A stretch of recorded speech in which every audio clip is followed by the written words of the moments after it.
So we do have a lot of material on the controversial U.S.-Ghana military cooperation. The latest is the NDC adding their voice to the debate. Now, General Secretary of the party, Asiedu Nketia, says if the NPP should go ahead to use their majority in Parliament to ratify that agreement, if they return to power in 2021, they'll suspend it.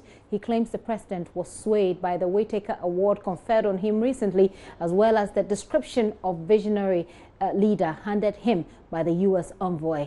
The agreement makes Ghana a target to terrorists. Existing relationships with the U.S. is sufficient. That's the position of the NDC. They are demanding an immediate withdrawal of that agreement. Joseph Akable is there for us. Joseph joins me on the line. Hello, Joseph. Joseph.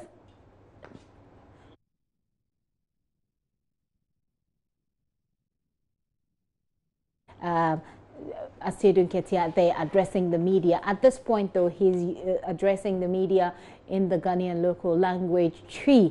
We'll get to hear briefly a bit of that and give you some interpretations.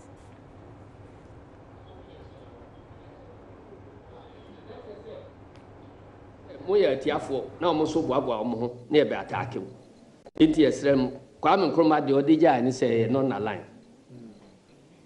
Enunti sa atumfo akese na wo mu gu wiase no say Russia fo, China fo, America fo, Europe fo, ye ni wo mu nyina France fo, ye ni wo mu nyina mfa adamfo na adamfo no ye mfa hye nto ho say ba bi wo ho a ye ma wontra na ye hwe ye ho enti Senkuta hudia ye ne America fo bedi na China fo ba ye kromu a wo mu nsuro no ye betimi adi senkuta hudia ye ne China fo bedi na Russia fo ba ye kromu a wo mu nsuro no ye bedi.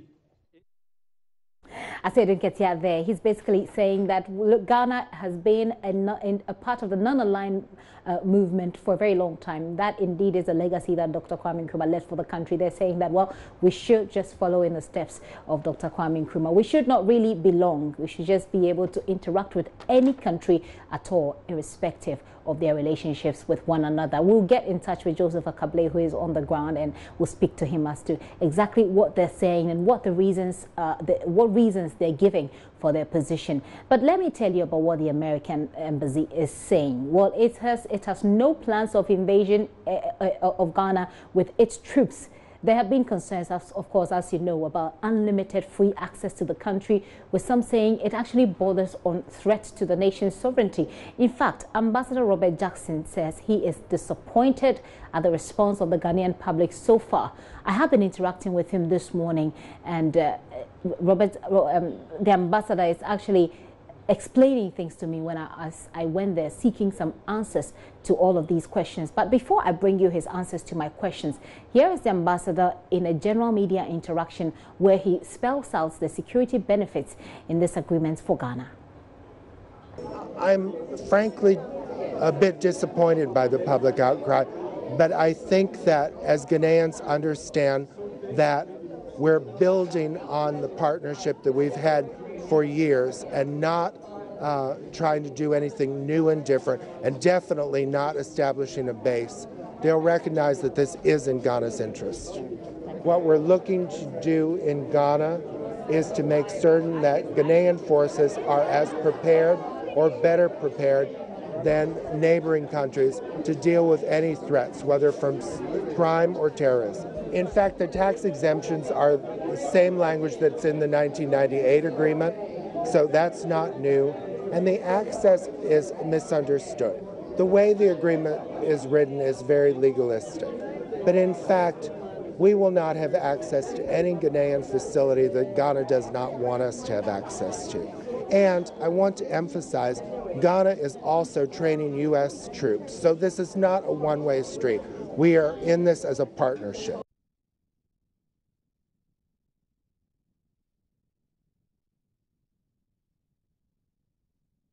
Ambassador Robert Jackson there. So here is my interaction. After the general media interaction he had, here's my interaction with him, in which I ask, among other things, why Ghana's part of the benefits are not clearly stated as that of the United States in that document.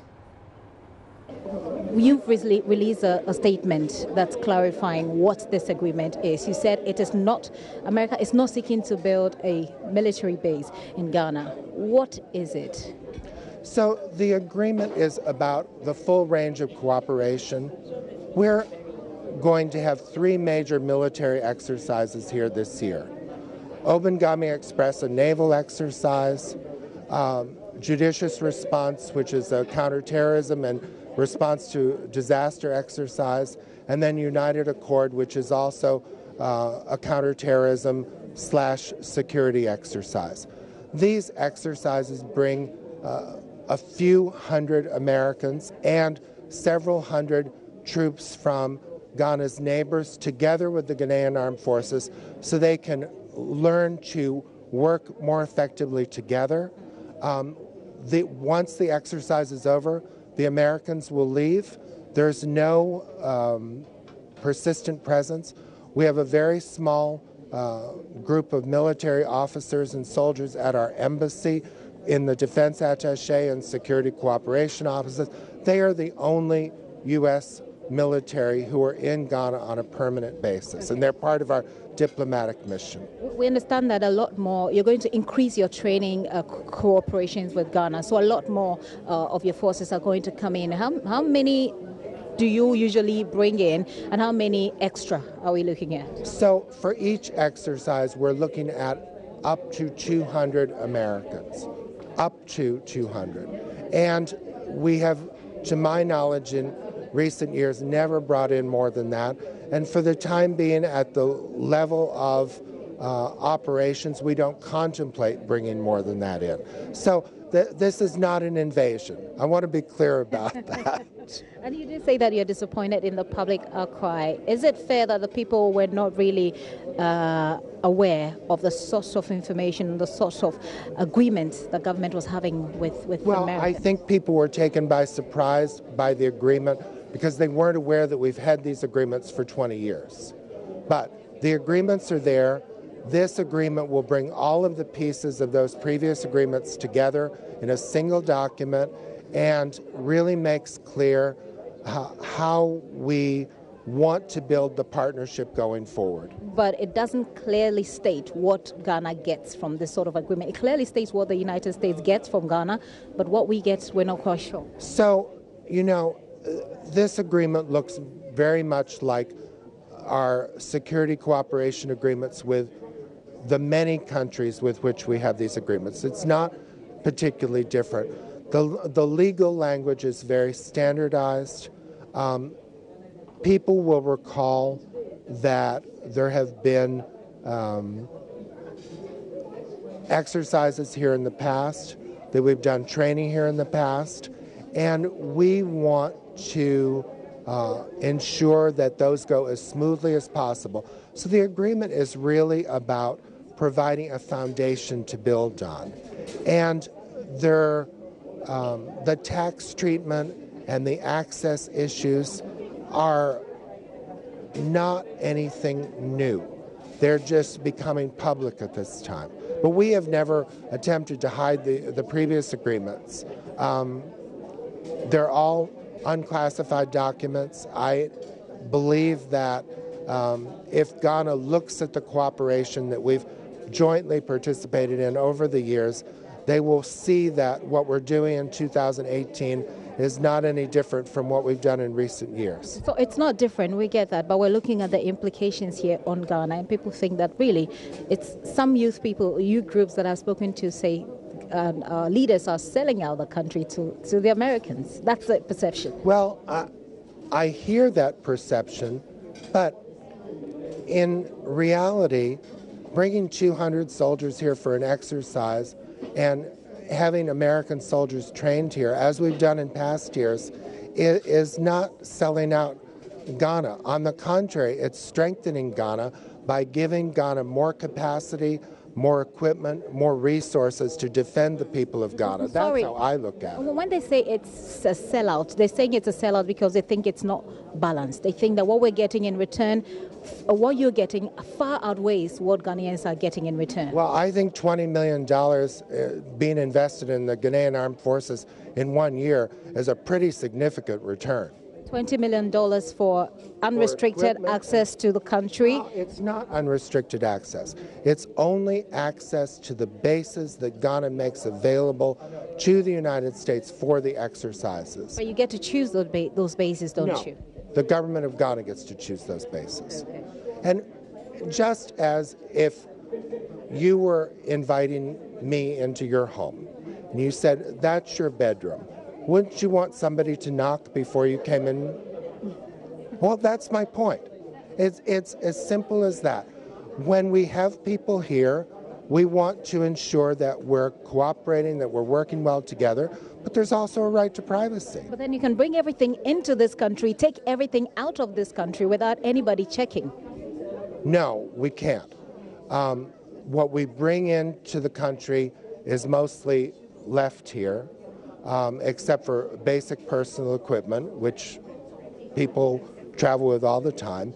And what we take out of the country, the Ghanaian government will know what was brought in, what is going out. It's manifested. It comes in as diplomatic cargo. There's no secret about it. And if there's any secrecy involved, it's because the material is something that the Ghanaian government believes should be restricted for public good so that our enemies will not know what the capabilities are. My final question, sir. If you were Ghanaian, we've seen the document. If you were Ghanaian, would you think that this is a fair deal?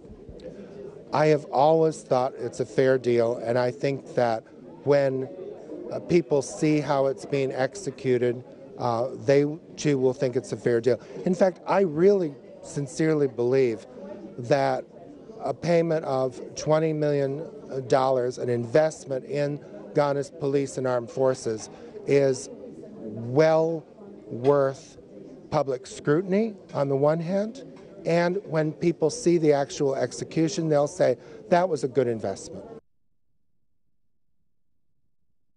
And I want to know what you think. Do you think this is a good investment? Or do you think we'll wake up one day to realize that, well, this was a good investment after all? Well, there have been some responses from Parliament. Some of the members there have been reacting, of course, to this. Minority spokesperson on Foreign Affairs, Samuel Okudzeto-Ablakwa, has been speaking to our parliamentary correspondent, Joseph Opoku-Gakpo. Joseph joins us on the line with that information now. Hello, Joseph. Hello, Gipsy. 20 million. What does the minority spokesperson on Foreign Affairs says? Mr. Ablakwa thinks to the extent that, in his view, the ambassador is reducing position around Ghana's sovereignty to issues relating to money and monetary terms. He says it's regrettable. He thinks comments that this is a pretty good deal for Ghana is insulting, and that he thinks that the ambassador shouldn't be relating Ghana's sovereignty to issues relating to money. He makes the point that he is very much convinced Ghana's sovereignty cannot be bought with any amount. The deal that's currently before Parliament for approval is not a good one, and hence the need for any negotiation and the need for it to be withdrawn and further negotiate. He's also been reacting to the comment by the ambassador that the troops are in the country to undertake operations and that they would go eventually. Mr. Ablakwa is disputing that and says that what is contained in the agreement that has been brought before Parliament, they would be here perpetually. Mr. Ablakwa says that there is no termination point. And so what the ambassador is saying now is news to Parliament, because those are not the details that are contained in the agreement that has been brought to them for approval. Joseph, having said that, though, they blocked, or they tried to block, actually they did succeed, right? They succeeded in doing that, yes. Right, and they prevented the bill from being laid in the House today. Give us a brief overview of how it all went. So the item that has to do with the report of the committees on constitutional and legal affairs, as well as defense and interior, on this particular agreement, that item had been captured on the order paper today as something that will be dealt with, and everyone was expecting the report in question. after the committee started late into the night around 8:30 p.m. yesterday. And so the Deputy Majority Leader, Adwoa Safo, indicated to the Speaker that that report is ready to be laid a few hours ago in Parliament. But the minority drew the Speaker's attention, specifically James Kucha-Beji, the Deputy Minority Leader, said that he had consulted his members on the committee and they had told him that the work on the document in question was not done. Adwoa Safo insisted that the work had made a lot of progress and that she wanted the document on it and the report laid so that then a debate on it would be done tomorrow. But eventually the Speaker said there shouldn't be any controversy on whether the document is ready or not. If it's not ready, it's not ready. And so he wouldn't allow for the document to be laid. And so we gather that the two committees have currently gone into another meeting this afternoon, which is ongoing, even as Parliament continues its sitting as we speak. And they hope to finalize it so that then the document or the report could be brought maybe later today or tomorrow.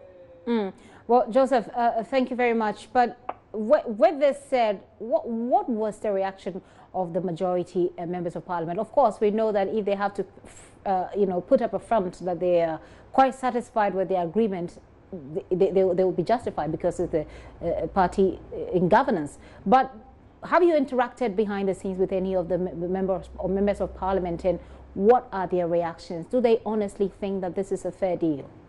So from what we gather, even at the level of the Defense and Interior Committee, I had a conversation with a member of that committee who was part of the meeting that ran late into last night, Alfred Nogbe, who is the member of Parliament for Simon, and he indicates that they have made substantial suggestions on alterations that they want to see in that particular agreement. And when the committee met late last night, they put those suggestions to them. The minority put those suggestions on the table. They are expecting that the majority side would agree and incorporate those inputs and recommend those suggestions to the agreement.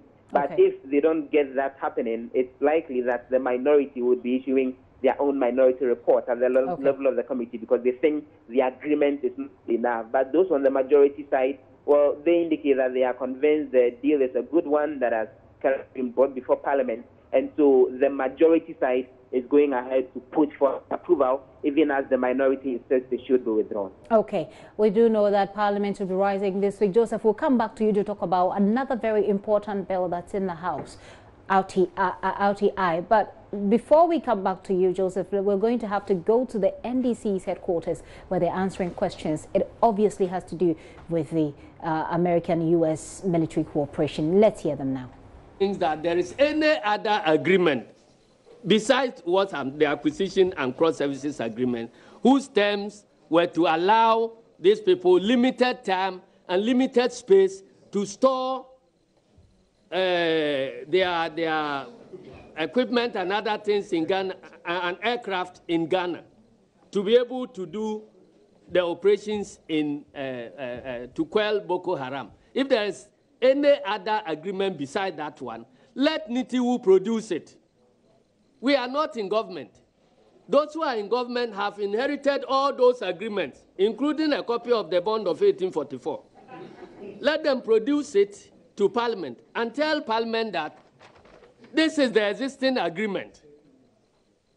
There is ABC, and that is why we are coming with a new one to correct this ABC, so that every member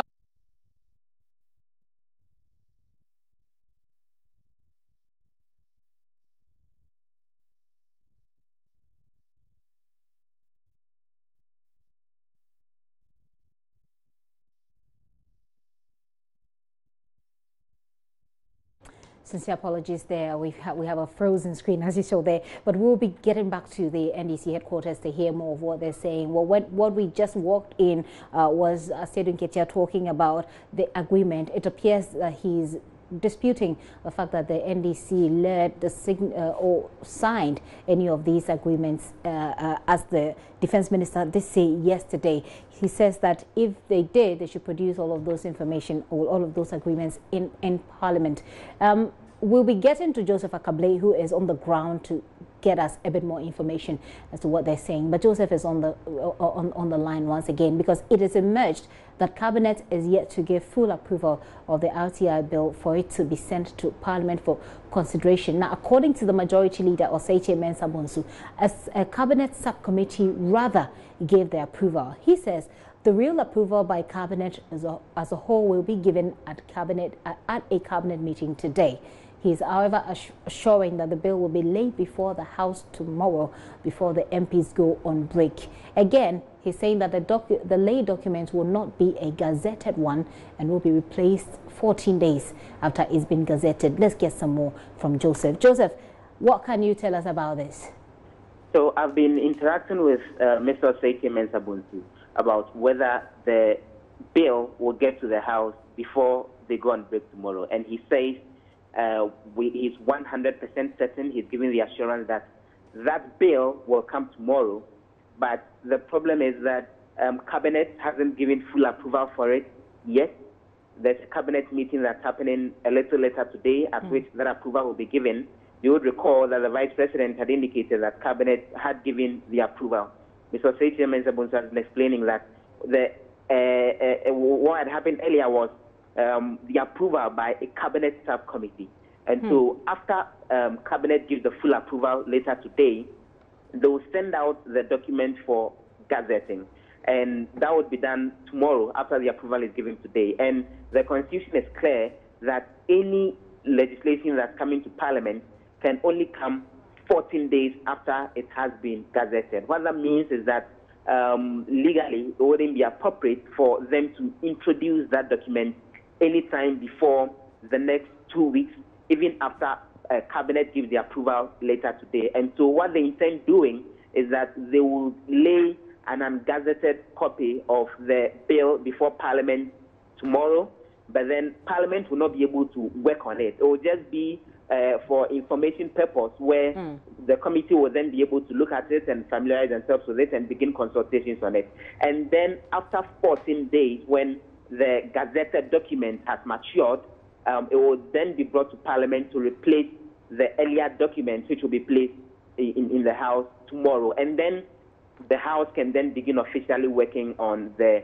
RTI bill for the necessary approval, meaning any possible approval could then happen subsequently after the House returns from their break, which would be in July this year. So put it quite bluntly, Joseph, the hopes of many journalists and many of this country's citizens who are looking forward to the bill getting to Parliament and being passed certainly will be dashed. Yeah, exactly so. Definitely, it will get to Parliament tomorrow, but the necessary processes and the work that needs to be done on them cannot even commence tomorrow. And the Majority Leader was making reference to clear information that he had given, that the thinking that the House was going to get this document and approve it before this session ends tomorrow was actually never going to be possible. But then once